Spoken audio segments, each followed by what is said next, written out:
It's the 7th of March and we are in the Bunkers Hill after a 6-0 victory for the Panthers against the Braehead Clan. I am joined by Adam Reddish. Hello. Also Paul Balm. Hello. And former Cats Whiskers podcast presenter Jono Bullard. Good evening. Right, boys, let's get straight to it. Adam, on the podcast this week, we predicted that Braehead would come here and beat the Panthers. What do you make of that 6-0 victory? Really impressive. Fantastic performance by Panthers. I do believe that I had us down for a 3-2 defeat, so, that's why I'm a poor man and that's why the bookies own me. But no, it was a great performance, it really was. With a short bench, I feared the worst, but tonight it was a great performance. Everybody that was out there for the Panthers, excelled themselves. We had some really standout performances from the guys. I thought Lawrence deserved his man of the match. Where's that Lawrence been all season? That kind of work ethic and graft, as well as the more finesse parts of the game, it all came together for him tonight, so fully deserving of the man of the match. There's no criticisms at all. You look at everybody on the ice in the Panthers shirt tonight and they all put a shift in, and it was a fantastic performance. Paul, obviously Braehead lost in midweek against Sheffield, and you could imagine them maybe coming to the NIC with a point to prove that maybe the game against Sheffield was a one-off. What were your feelings going into the game? Obviously, we all know your catchphrase, and it's "I'm not confident." But did you feel that Braehead would come here and put their title Credentials? Is that the word? Credentials? Yeah, yep. Thank you very much. Back on track, or did you think maybe the Panthers would be able to get something from the game? Well, I wasn't expecting that. What we saw tonight, but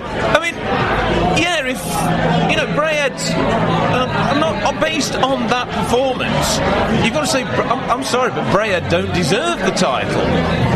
There was no fight. They had, out of the whole 60 minutes, they had 5-10 minutes absolute max where they looked like they were going to score, and that if you want to win the league, that's not good enough. That period where they got the penalty shot, and it wasn't a great one at all. Then they had the pressure, but at that point, it was 4-5-6-0. It was too little, too late. Jono, welcome to the Cats Whiskers podcast. How does it feel to be on the other side of the microphone? It's an absolute pleasure to be here, Aaron, to be spoken to by a professional such as yourself. Thank you very much. Adam earlier said about Chris Lawrence and that he fully deserved his man of the match. We've heard from Corey Nielsen that this guy's got fantastic hands. We've heard that he's got possibly one of the fastest and hardest wrist shots in the game, in the EIHL. But we saw a different Chris Lawrence tonight, didn't we? And like Adam says, where has that Chris Lawrence been? And I'd have to agree, absolutely. Where has that Chris Lawrence been? Because he was exceptional tonight. He played an absolutely fantastic game. He was fighting for every puck. There was one shift, I think in the second period, where he practically got a standing ovation coming off the ice because of the way he was playing, just circling the puck. He got a shot off. He was fighting for it in his own defensive end. An absolutely outstanding performance. But I have to admit a bit of frustration, like Adam. Where has that player been all season? Because if he's got that in his locker, you want to be seeing that every time he steps on the ice. I think that's a very good point. And regarding the ovation that he got, I sit in block 15 and we were very vocal about that shift that he put in there, because like you just said, Jono, he did everything. He made checks, he made hits, he was fantastic on the puck, and it was just very different to see that from Chris Lawrence. But just quickly, and I'll ask all three of you on Chris Lawrence, do you think the fact that this league focuses on the league and not the playoffs means that maybe at this time of year we will start to see players up their game a little bit? Yes or no answer from all three of you. Yes. There ones that are new to the country, yes. So that's not really a yes or no answer, but thank you, Paul. Adam? I'll get back to the spirit of it, yes. Okay, so that makes it interesting. So on this performance that we've seen from the Panthers, Adam, I'll come to you first. Is this really now the catalyst for us to make a push for the Erdart Conference and the playoffs? Yeah, I think it is. I mean, at this stage of the season, it's all about stringing the W's together. And, I keep talking about it, but the short bench, you don't really expect much. But I think tonight, everybody that pulled on the shirt, really went above the call of duty. I think it was a great performance. Everybody wanted it. I know Braehead were poor tonight. There's no two ways about it. They were really poor. But I think you've just got to take the wins as and when they come. And, I thought we were really ruthless tonight. And hopefully that sends a message out and a signal to the other teams in the Elite League that we're not a spent force. There is still something left in the tank. And, when we start to get bodies back, we'll only start to improve again, And so hopefully, it will be the catalyst for better times to come. And, it's a real marker that we've laid down tonight, I think. I mean, Paul, we hear about momentum from obviously the Panthers, and 3 wins on the bounce is all that we could have asked for, really. So is this the start of the bigger momentum in towards the close of the season? We'll see. I mean, at this point, we're unbeaten in March. But I think we've got some difficult games ahead. I mean, going to Belfast. Belfast, for me, are a mirror of the way we've been playing this season. A lot looking at it, and a lot of underachievement, and the frustrations from that. But that was as good as I've seen us play in months, if I'm honest. Because even when we were winning games, we weren't, playing like that. And I think, as much as talking about our momentum getting rolling, if I was Ryan Finnerty fighting for the league here, I'd be worried about that. That's 2 games they haven't managed to score. And to be honest, where was the fight in that? In that Braehead team, you expect. I mean, I was expecting us to go 4 when we went 4-5-0 up. There would be a bit of spirit shown by them. I think Paul makes a good point there, Jono, about the fight from Braehead. We all know Finner. He's good mates with us all, and we expect Finner to react to those kind of situations. And is this game against a non-conference side for them as important as maybe the games that they've got coming up against the Edinburgh Capitals? Do they realistically need to win this game tonight, or did they need to win this game tonight to win the league? Yeah, I think they do. I mean, if you look at the table now, with the games in hand that Cardiff and Sheffield have on them, they can both overtake Braehead now. So yes, they did have to win this game. They have to win as many games as possible to win this league, and they need to get away from this stigma, I suppose, of you're only where you are because you're in the Gardner Conference, you're in the so-called easy conference.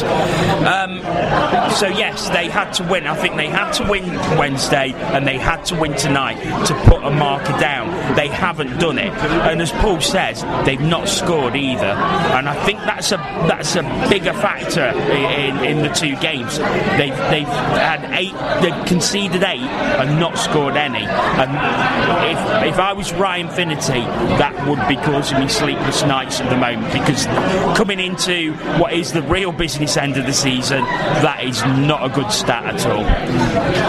I think that's a good point that you make, because I spoke to Finner earlier about 20 minutes ago, and he said the fact that we haven't scored in 2 games is he didn't mention the word worrying or is something of concern, but you can tell that is, it's not great, as you say. But one thing that I'll just say to what you just mentioned earlier is Sheffield have got to play Cardiff. You mentioned the Sheffield Cardiff, and they've got games in hand. realistically, though, those games are against each other. You know, Sheffield and Cardiff have got to play each other. I believe it's 3 times. Surely one of those two teams have got to win those games, and all of those games, to actually put that challenge right to Braehead. You're absolutely right, but Braehead now are on the back foot. They're really on the back foot. And the thing is, even if Sheffield or Cardiff split that series, Braehead have still got to win those games. They're now going to be quite low on confidence after those 2 performances against Sheffield and against themselves. That's going to give the other Gardner teams a lift who are playing against them. And yeah, you're right. A lot depends on that Sheffield-Cardiff series and how it goes and who wins it. I think Sheffield have got a bit of momentum, especially after tonight's result, winning 16 seconds from time. And I think we may see the nightmare scenario of Sheffield winning the league, sadly. I really hope not. So Braehead and Cardiff, get your act together. But in all seriousness, I don't think it just relies on that Sheffield-Cardiff series. I think if either of Sheffield or Cardiff sweep that series 3-0, they will be the league champions. I have to agree with that, but my own personal opinion is I can't see either of those teams sweeping that series. But one thing that Jono just mentioned there, Adam, is that Braehead are going to be now low on confidence, and the other Gardner Conference's teams will take heart from that. If I'm 100% honest, I don't see Braehead looking like that. I think Braehead are going to go in those Gardner Conferences knowing that they've been the better of them this season. They've already won that conference. So do they sort of have that approach of, the cross-conference games are, yes, it'd be great to win them, obviously, but it's not the be-all be-all and end-all, is it? Yeah, I think they look at the games against teams in the other conference as a bonus, Aaron. I think you're right there. They've proven all season long that they own the other teams in their own conference, so I don't think they've got any fears whatsoever about facing them. The other teams in the conference they find themselves in are going to look at Braehead and think, they might be a bit down after 2 bad defeats, and 2 defeats that Braehead might have looked at picking up some points from. But I don't think Braehead will be scared about the opposition that exists in their own conference. I know they had a bad night tonight and they had a bad night against Sheffield in midweek, but I still think they've got too much both at the back and up front to come out on top of their games. I still think that Braehead will win the league. I still think they will, because I think Sheffield and Cardiff are going to cancel each other out. Unless one of those 2 teams sweeps it 3-0 for the 3 remaining games. I think that Clan are still probably just about favourites, but Finity's probably getting a bit nervous now, but we'll see how good a coach he is, on the back of these 2 defeats, because he's got to try and instil some confidence back in his players. A final question, Paul. Obviously the Panthers are without some very influential players, you could think goal scoring, power play. There's a possibility of, 1 or maybe even 2 of them coming back into the frame, and we don't know whether they'll be back into the frame for, the playoff quarterfinals later on. But how do you see that actually affecting our team as a whole? Because tonight we saw something that possibly nobody in the fan base thought we'd see. We saw movement of the puck, we saw movement on the power play. When you see players like Cody Wilde possibly coming back into the frame, potentially, fingers crossed, people like Chris Higgins, Bruce Graham, Stevie Lee, how do you think that will affect the team going into the playoffs? Because are we building, I hate to say the word, but momentum now, and do you see that causing, not issues, but will it cause Corey Nielsen headaches? I think what we saw tonight is a team playing as a team rather than as a bunch of individuals, which at times we've had the last few weeks. I get what you're saying, that are we going to disturb what we've had, but we can't keep on doing what we did tonight with that, 13 skaters. I mean, right, Braehead only had 14 skaters, but 13 skaters, you can't keep going on like that. We need to get some of the bodies back, and they've got to play as part of the team as much as any of the rest of them have, and they've got to come in to join us. So I think basically that what we actually, they need to join in and be part of what we're creating now. I totally agree. I think this can't kind of be. We can't pull that kind of result off every week in, week out with that kind of skaters. But at the end of the day, it's a fantastic result. I mean, Adam, we didn't expect that. No, not at all. On the podcast, as we've said, but we'll take a 6-0 victory, won't we? Of course we will. It's nothing to turn your nose up at, is it? Beating Clan 6-0, a team that are going for the league and thinking they're going to come into our barn and lay it on strong to us, and we can just turn them over as easily as that. I think that's a real marker that we've laid down tonight. I think other teams need to look at that and think, whoa, Panthers aren't out. Well, I know we're not in the title race, but we should be a contender in the playoff. Mathematically, we're still in the title race. But I will ask all three of you, and we'll wrap this up afterwards. But I'll ask you two questions, boys. One, do you see us winning the Airdar Conference? Jono? Hang on, let me jump in there. With how we're playing at the moment, that's 3 wins on the bounce. Yes or no answers, these are, boys. Do you see us winning the conference? Yes. Paul? Couldn't care less. Adam? That's more than one word. For me, yes, just.